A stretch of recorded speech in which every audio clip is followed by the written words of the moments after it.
Okay, we're in the Ramah on page 183. I want to give you an incentive to come more often. Okay.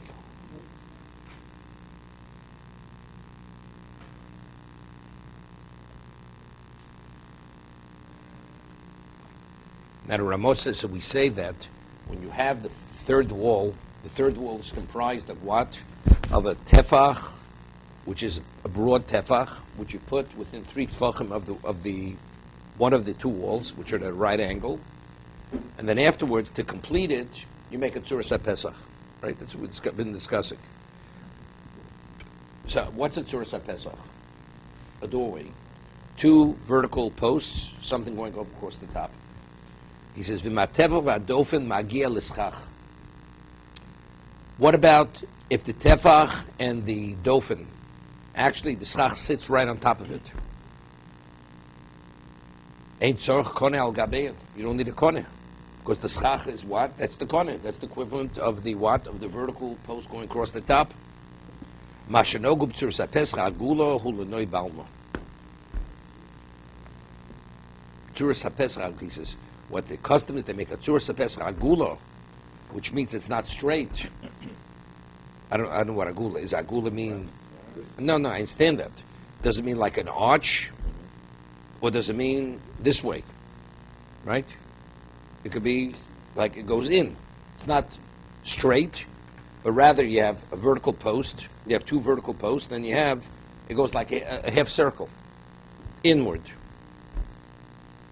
Right? I don't know. Agula seemingly means, it doesn't mean tzuras HaPesach agula. I'm not sure. It doesn't mean an arch. Agula doesn't mean it's not round. So it could either be round on a horizontal level, inward like this, or it could be like an arch, one other way.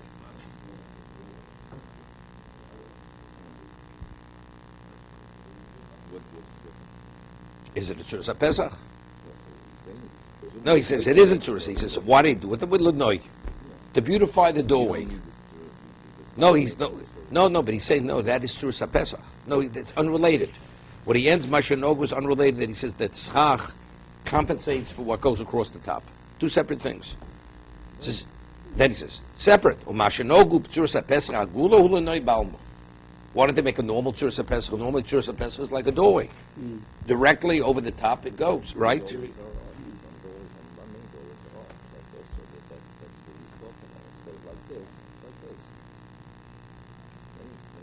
No, I understand that. No, but you could have a doorway like this. It goes in, cuts inward. Okay, let's see Mishna Berura. V'matev v'akone kein tzorch nomer. Ein tzorch kone al gabeim, das schach gufi yichosh kone al gabeim. I'm going to rub sheik shal ze b'yushalmi died to the roy lahachmi mishum deinu nasa schach l'kach. Says, because the schach is not put there to create the doorway, therefore you should be machmir, you should have a separate horizontal reed going across the top. Aval achronim yesh yishu kushoso, they reconcile the Yerushalmi. Ken asobach al Ramah lo hisid. Yeah, but the Ramah, it's not b'shasat chak. You have a right to rely on the Ramah, that if the schach comes down to the top of the vertical post, that's sufficient. You don't have to put something specially across the top.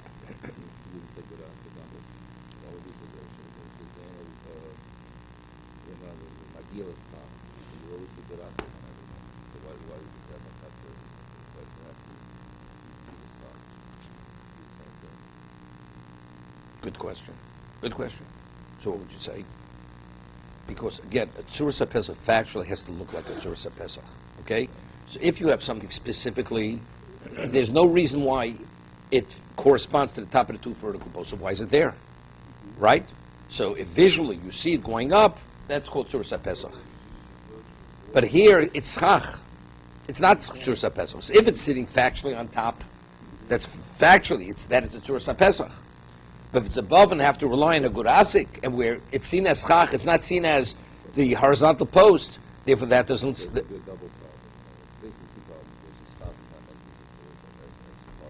Right.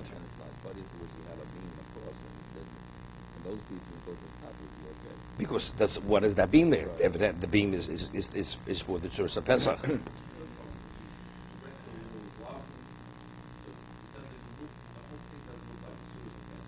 No. The Lovud has nothing to do with this. No. The Lovud, no. No, I have two. No, I have two vertical posts. The tefach is one of the posts, and I have one at the very end. That's the second. That doesn't bother me. We're not talking about what creates the four tefachim. What creates the four tefachim, that's separate. No, we're talking about. It's comprised of two things. It's comprised of a tefach, Lovud, and a tzurus pesach. So right now we're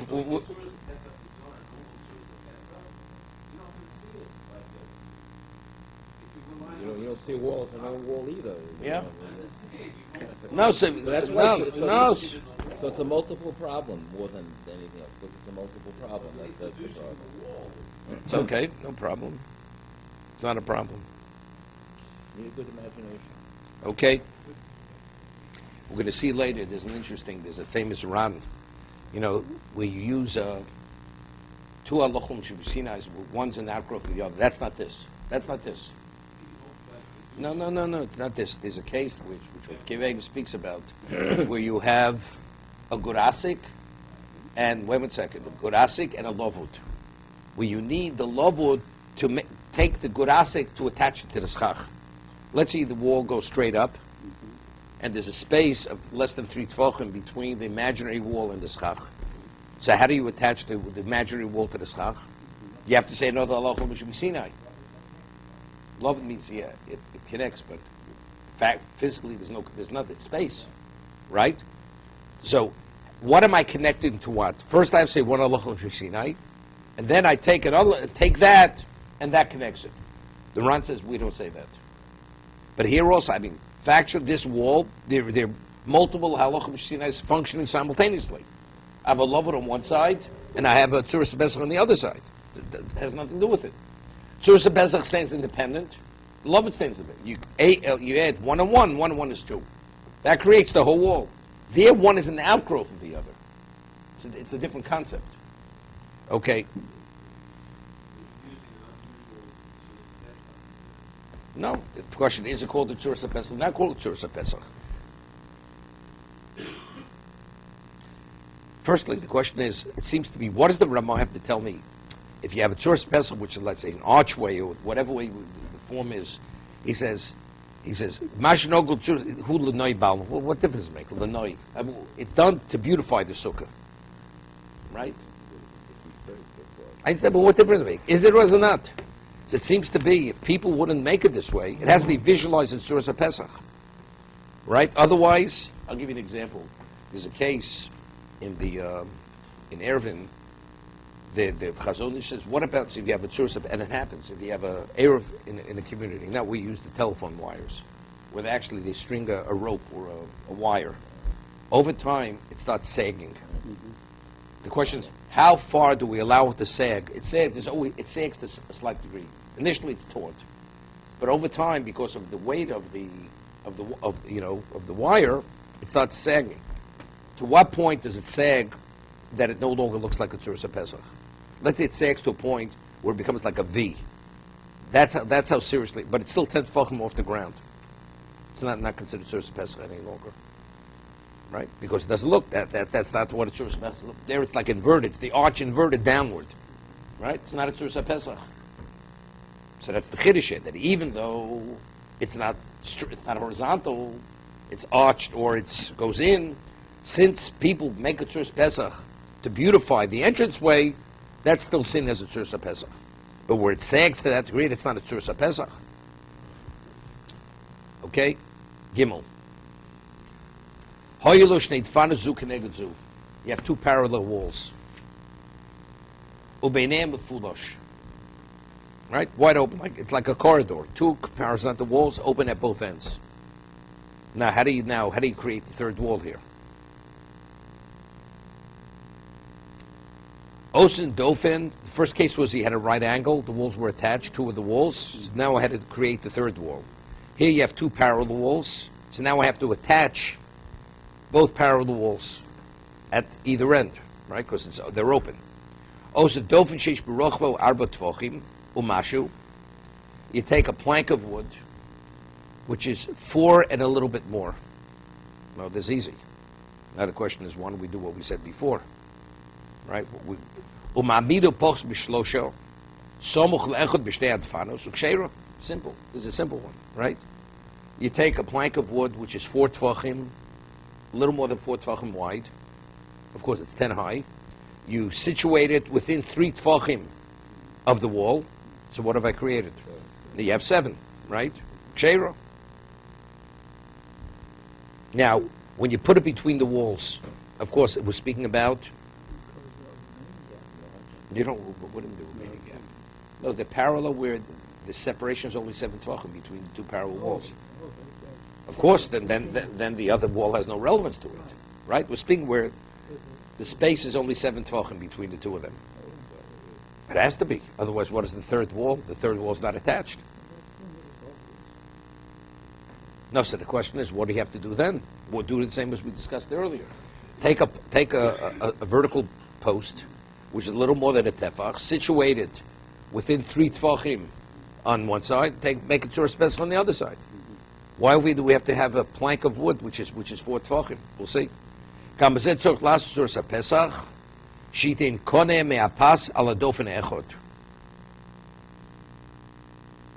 you have to make a Tzur Pesach, even though we have lavut. If it's within 3, he says you have to make a Tzur Pesach to take a vertical post, put something horizontally across the top.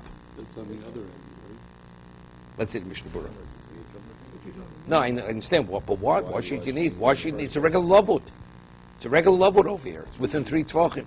What do I need a Tzur Pesach? You know, it's not necessary. Let's see. Osa Dofin. So here the Mishna Berura asked the question.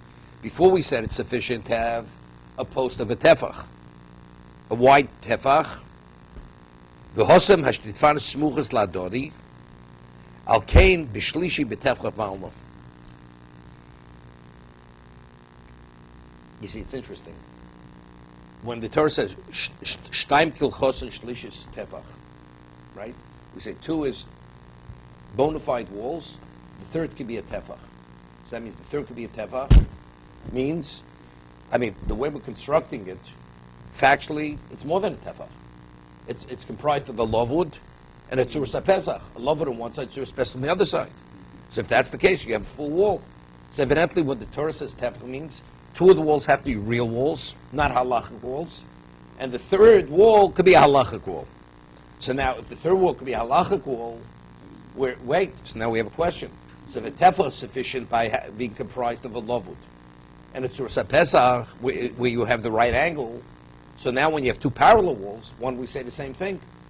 So we have to make a differentiation. The Gzeres HaKosov of Tefach is speaking where you have already a structure, meaning that the 2 walls you have encompass and circumscribe to a greater degree the location. So if you have a right angle, so the 2 walls are to a degree identifying the location. You just have to close the third side. But if you have 2 parallel walls, where one has nothing to do with another, it's not the equivalent of the first case. We'll see. That's how we can differentiate. Because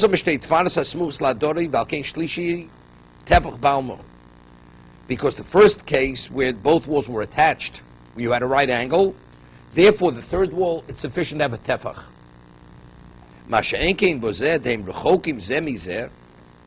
Where they're not attached, they're separated. Therefore, the third wall has to be the majority, physically the majority of a wall, umashu, and slightly more. Lamido b'post b'shlosha somach dofen echad. So we're speaking about the distance between the 2 parallel walls is only 7 tvachim. So you have the wall is 4, which is the majority of the mechitza which is required, and it's completed with a lavud. Davi kalavud. Davi v'nechshav kilu hayadofen sholem sheshiva tvachim.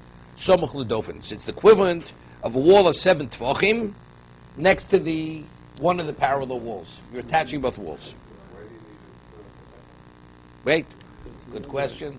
You asked for a number of questions. The obvious question, we're addressing that. We're not there yet. Now, we talk Tzur Pesach. What do we need Tzur Pesach? Right? I'm going to have Rom Shemistapik. Ulai Davka Psuktanik Kosher. He says, if we're dealing with, this is what David's brought up, the two parallel walls, if there's less than 7 tefachim between the two walls, which is the minimum shear, so good, we understand. You have 4, a little more than 4, it's lavud, so that wall attaches both walls. And it's comprised of a halachic, the concept of lavud. What about if it's a large sukkah and have 2 parallel walls?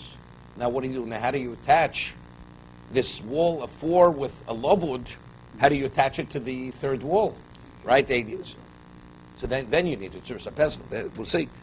Ulai davkum sukkah ketana kosher, avu sukkah gedol shashlish rechoka. If it's a larger sukkah, where the third wall is far away, mimera harbe v'lo mahani afilu ayidei tzurus pesach. He says even tzurus pesach is not going to help you. 1 second. Aval harbe achronim iskimu dein l'chalik b'zeh. It doesn't make a difference. Seems to be, as long as. No, which means like this. He's saying a chiddush like this. What's speaking about, it's not. Then you have to understand the Yesh Omrim. Then you have to understand the Yesh Omrim. No, sorry, you don't need a tzurus pesach. When it's Avol Harbi, he says, Lo mahani afilu al yidei tzurus pesach. No, it's good. The question is, why do you need a tzurus pesach? Like this. Let's say you have the minimum shear. It's 7 tefachim between the two of them. So I have a plank of wood which is a little more than 4, which I put within 3 tefachim. So since the third wall is the majority of a wall, so therefore it meets the criteria of a mechitza. But now all 3 walls are attached. Correct? What about if it would be wider? So then you would need a tzurus pesach to attach the parallel wall, right, to this wall. But why would that be valid? Why would that be valid? Because you'd say, because within that wall, I have the majority of what a minimal wall is. What is the minimum size of a wall? 7. That's the minimum. So since factually within that dimension, I have the majority of a wall because I have dalet tefachim. So therefore, that's valid. We see that just like we asked the question. Let's say you'd make a sukkah just of tzurus pesach on all 4 sides. It's not valid, even though for Shabbos it's called a mechitza. Sukkah you need real walls. Shleimkel you need real walls. So over here maybe you would say, if the third wall is what is comprised of a tzurus pesach, right? It would be with the parallel walls, they're not touching. Maybe also you need a real wall. Right? You would need a real wall to attach it.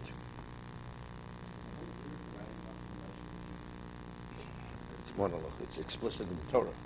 Yerushalayim is explicit in the Torah. Okay?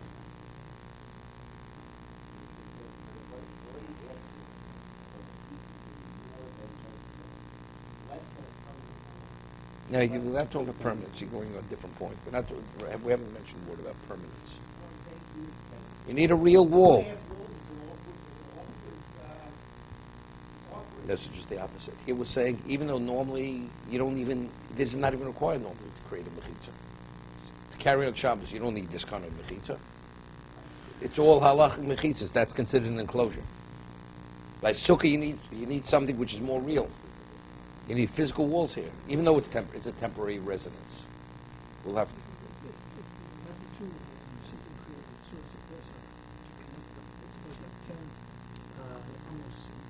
No, it doesn't work. Doesn't work. But if you take the 7, the 4 plus 3, and then you do it, it does work. But what do I need it to? We still haven't figured out why you need it to at Pesach.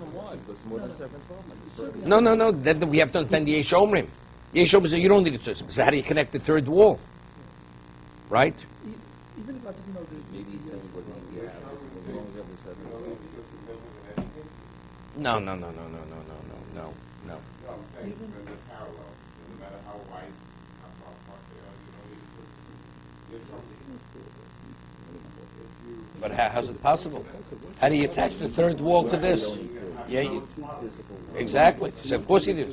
So what I think, maybe we have a principle of Omed Berura Succos, right? Let's say it will be more than 3 tefachim. The gap. We're saying now that over here the plank is 4, so the space has to be less than 3. So that's a complete 7. That's lavut. Let's say on one side I have lavut, and the other side I have, let's say, I have 6 tefachim open. Maybe it should be valid. No, even though it's not touching the third wall, because that's omen burba laporutz. No, maybe without a tzuras pesach. Maybe you don't need tzuras. It's speaking that case. It's not speaking the gap is just a very wide gap. It's speaking up to the point, or 50-50.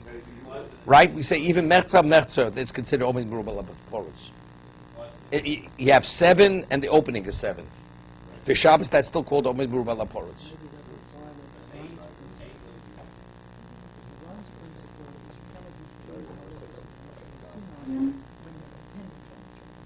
No. Would not be. That's not a double halach from Sinai. Factually, I have a wall. Now I have to attach it.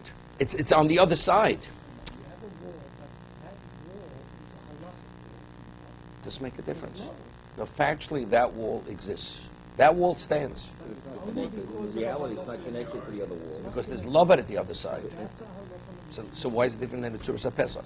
Lavan on one side, Tzuras Pesach on the other side. It works. That we had the previous case, it works. So that's not called two halachim Sinais, because one's not an outgrowth of the other. See, if I have a... No, I'm not talking about... I'm not talking about... I'm talking about majority of the wall. When you have a majority of wall, we say the gap is not considered a gap. That is... And Tzuras HaPesach is halachim Sinai. Tzuras Pesach also halachim Sinai. But there's something physical. That's What?